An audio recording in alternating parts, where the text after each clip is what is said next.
Good morning dear all students. तो आज का जो टॉपिक है आप लोगों का वो है अकबर की जीवनी। सब्जेक्ट में हिस्ट्री लिख लीजिए आप लोग।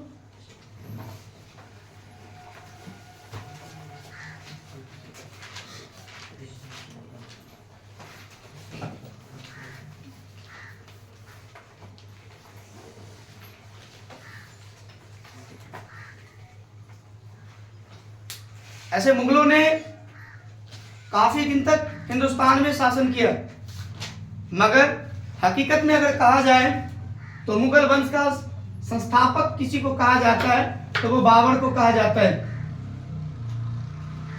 जो 1526 में किया था और 1530 में इनका डेथ हो गया था, इनकी मृत्यु हो गई थी।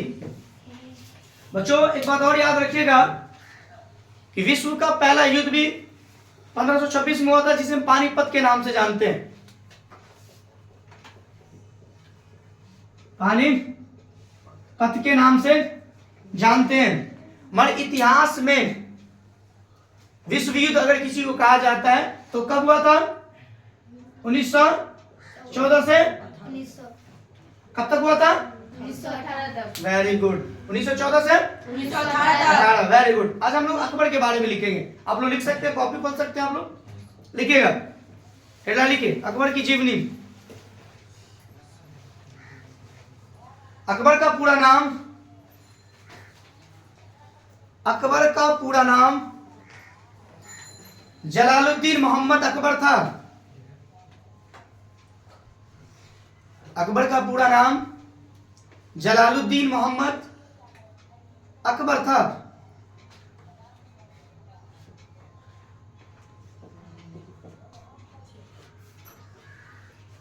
अकबर के पिता का नाम हुमायूं था।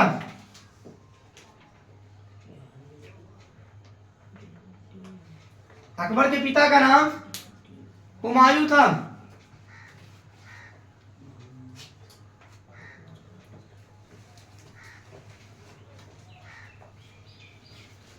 जब अकबर 13 वर्ष के थे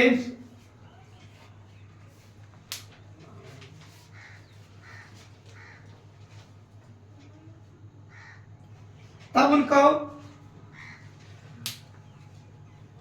बादशाह का ताज पहना दिया गया था। 13 वर्ष के थे तो बादशाह का ताज पहना दिया गया था। उसी दौरान अकबर के पिता हुमायूं की मृत्यु हो गई थी।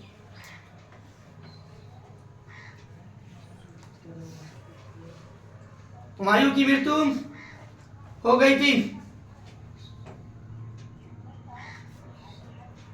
अकबर एक सहिंसाई ईमानदार बादशाह था। ईमानदार बादशाह था।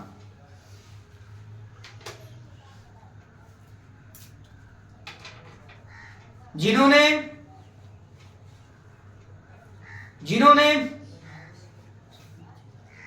सारे जाति और सारे धर्म जिन्होंने सारे जाति और सारे धर्म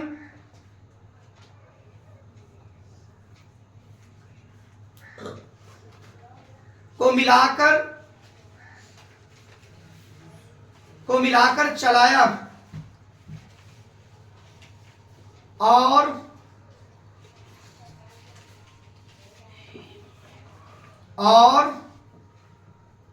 उन्होंने सारे लोगों को इंसानियत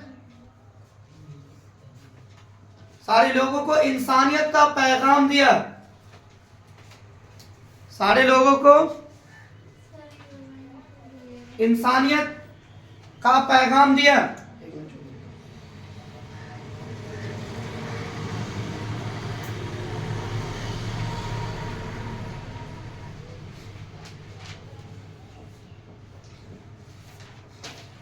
आज भी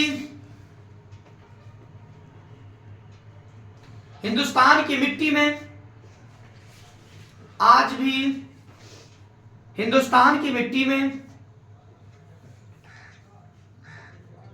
अकबर की सुगंध और खुशबू दिखती है।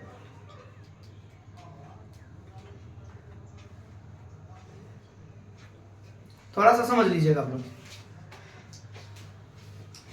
अकबर ने कुल 3 शादियां की थी। कितनी शादियां की थी? 3 शादियां की थी। सबसे पहला अपने बचपन की दोस्त रुकैया से किया था। किससे किया था? रुकैया से किया था। दूसरा सलीमा बेगम से किया था। तीसरा ये सलीमा बेगम जो उनके कजन भाई जो थे, इंतकाल करने डेथ करने के बाद इनको एक सहारा, एक नाम देने के लिए सलीमा बेगम से शादी की थी। दूसरा जो शादी की थी, तीसरा वो जोधा से की थी। जोधा बेगम से शादी की थी। रुकैया से कोई औलाद नहीं थे। सलीमा से पहले से ही 2 औलाद थे और जोधा से 2 औलाद हुए थे। पहला हसन और हुसैन, किसी कारण उनका इंतकाल हो गया, डेथ कर गया। जोधा बेगम से उसके बाद औलाद हुआ जिसका नाम था सलीम,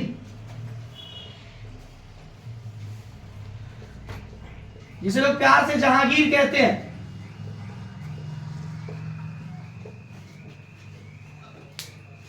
जिसको प्यार से लोग जहांगीर कहते हैं। याद रहेगा। 13 साल की उम्र में सर का ताज पहना दिया। अकबर को शिक्षा नहीं हो पाई थी, पढ़ लिख नहीं पाए थे, मगर शाही और बादशाही हुकूमत इतनी थी कि इन्होंने सारे जाति और सारे धर्म वालों को एक निगाह से देखते थे। इनकी निगाहों में कोई जाति कोई धर्म नहीं थे, सब बराबर थे। इनका मानना था कि दुनिया में सबसे ज्यादा कोई एक अच्छी जाति होता है तो वो कौन होता है? इंसानियत। कौन होता है? इंसानियत। ये थे अकबर। याद रखिएगा आप लोग। अकबर ने 3 शादियां की।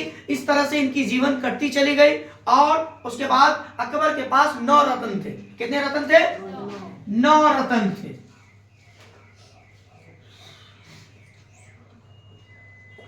9 रत्न थे। 9 रत्नों में सबसे पहला नाम किसका आता है? तो बोलिएगा बीरबल।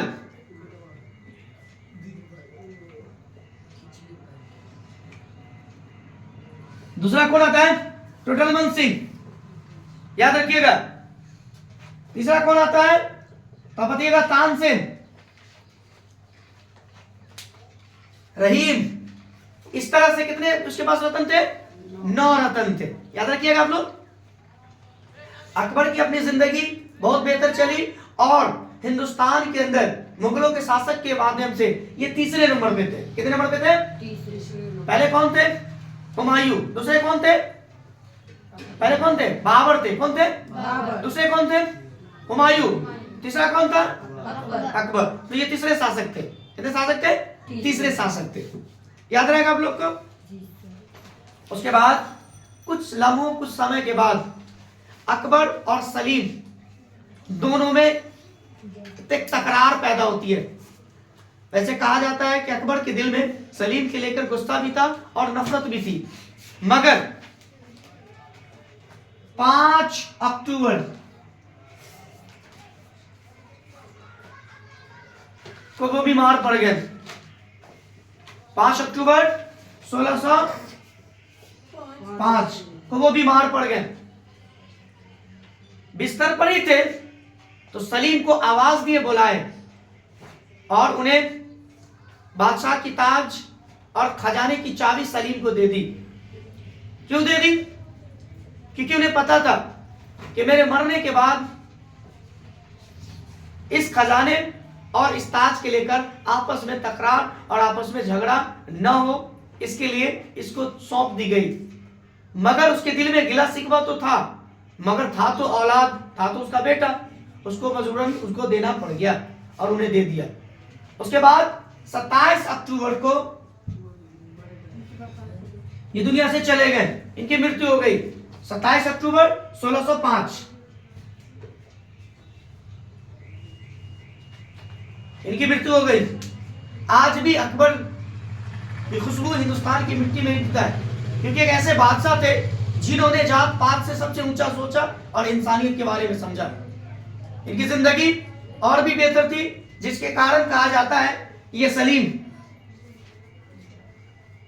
का मानना था कि मैं अपनी मर्जी से शादियां करूं, जिसके लिए अपने पिता अकबर से, अकबर जो है अकबर,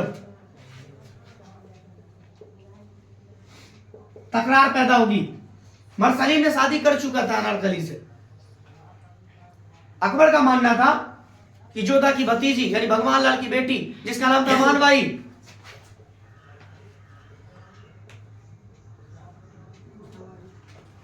मानबाई से शादी हो।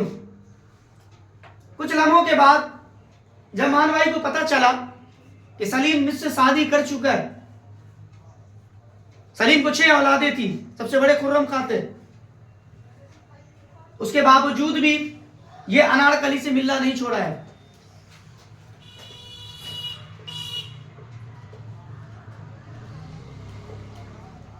मिलना नहीं छोड़ा है। तो इसको किसी तकलीफ, किसी टेंशन होने के कारण ये पागल हो गई मानबाई। जब इसके बड़े पुत्र को पता चला खुर्रम खां को, तो खुर्रम खां ने अपने पिता सलीम को जिंदा दीवार में चुनवा दिया, कैद कर दिया। जब कुछ दिनों के बाद जब सलीम बाहर आया तो इन्होंने अपने पुत्र यानी खुर्रम खां का आंख फोड़ दिया, आंख निकाल लिया। तो ऐसी बहुत सारी बादशाही हुकूमत थी जिन्होंने तख्त के खातिर युद्ध भी लड़ा, तख्त के खातिर कितने लोगों को कुछ किया। तो ऐसी कुछ हादसाएं थी जो मैंने आप लोगों को अकबर के बारे में बताया और आप लोगों को जानकारी भी मिली होगी और आप लोगों ने लिखा भी होगा। तो ये सारी चीज अकबर के बारे में था। मैं नेक्स्ट टॉपिक में या नेक्स्ट वीडियो में मैं दोबारा आप लोगों को अकबर के बाद सलीम के बारे में मैंने बताया। सलीम की और भी कहानी है। सलीम के बाद शाहजहां आए, शाहजहां के बाद औरंगजेब आए, औरंगजेब के बाद बहादुर शाह जफर थे और एक और वीर निकले हिंदुस्तान में जिसका नाम था टीपू सुल्तान। टीपू सुल्तान वो थे जिससे अंग्रेज कांपते थे। टीपू सुल्तान वो थे जिससे अंग्रेज कांपते थे। तो ये सारी सल्तनत मुगलों की है और मुगल बादशाहों की सल्तनत थी। मैंने आप लोगों को बता दिया। आप लोग से कोई पूछे कि बाबर का जन्म कब हुआ तो कब बताइएगा?